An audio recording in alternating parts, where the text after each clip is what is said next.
Shalom, brothers and sisters. I'm here to talk about these so-called Negroes who love Egyptology so much. These dumb Negroes want to insult you for saying that you are Israelite, for saying that the Bible is true, and they want to come up with all of they fake contradictions that they find on Google or wherever else. So I'm going to show you what I found on Google on Wikipedia about homosexuality in ancient Egypt. Since these brothers love ancient Egypt so much, then they need to embrace the history that comes with Egypt. Now, our God, the God of Abraham, Isaac, and Jacob, says that we are not to be sodomites. You understand? Men who have sex with other men. But their God in ancient Egypt obviously believed in homosexuality. So we're going to bring that out and see if these Egyptology-loving Negroes that think they know so much want to discuss this history that they telling you to take part in instead of the Bible. Homosexuality in ancient Egypt. Homosexuality in ancient Egypt is a passionately disputed subject within Egyptology, historians, and Egyptologists alike.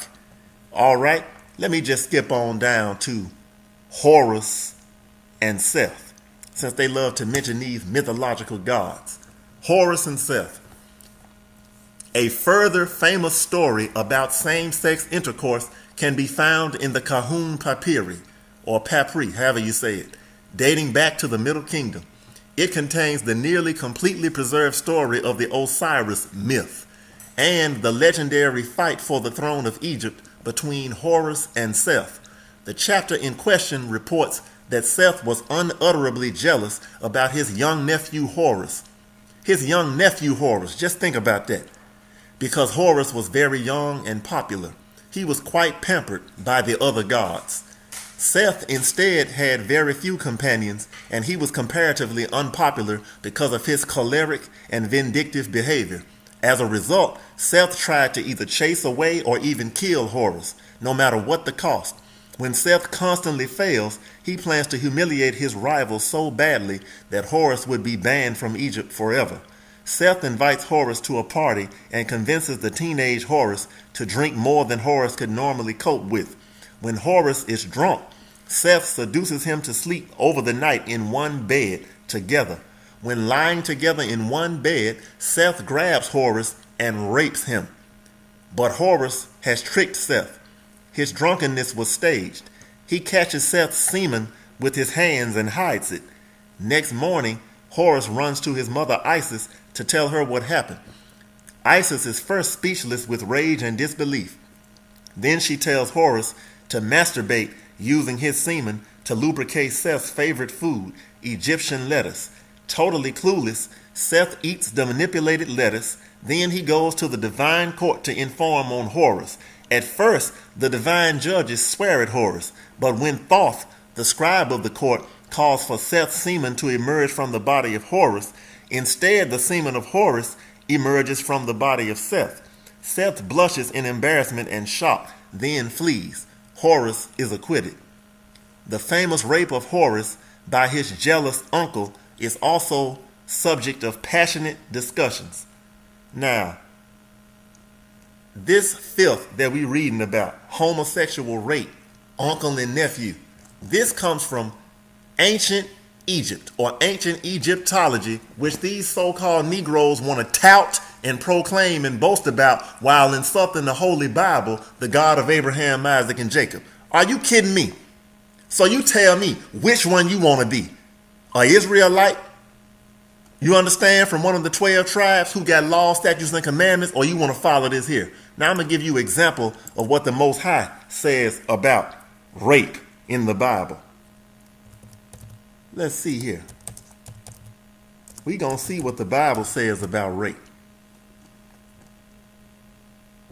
Let me look for the verse. Give me 1 second here. Bear with me. Let's see. I'll tell you what. Rape, death penalty in the Bible. That's what I'm looking for. Because you got people try to lie about what the Bible says about rape. Let me tell you something. The Bible does not condone rape. You understand? So don't even get it twisted. Now, I think I'm looking at Deuteronomy 22, right? So let me type that in. Deuteronomy 22. Now let's see. I'm going to try to pull this up maybe on Bible Gateway so those scriptures are big enough to see.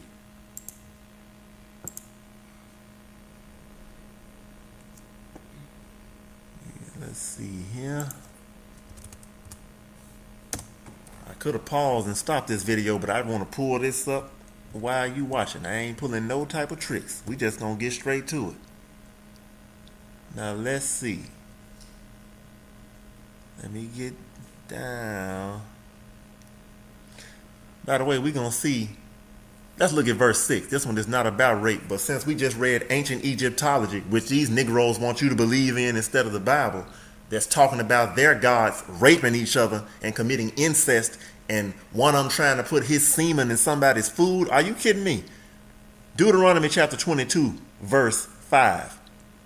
The woman shall not wear that which pertaineth unto a man, neither shall a man put on a woman's garment, for all that do so are abomination unto the Lord thy God, or Yahweh thy God.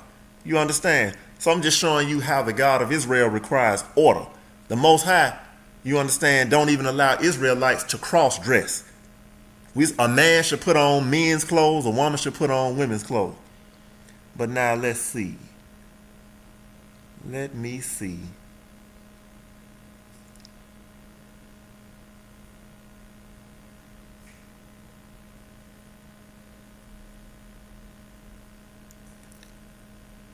Hold on.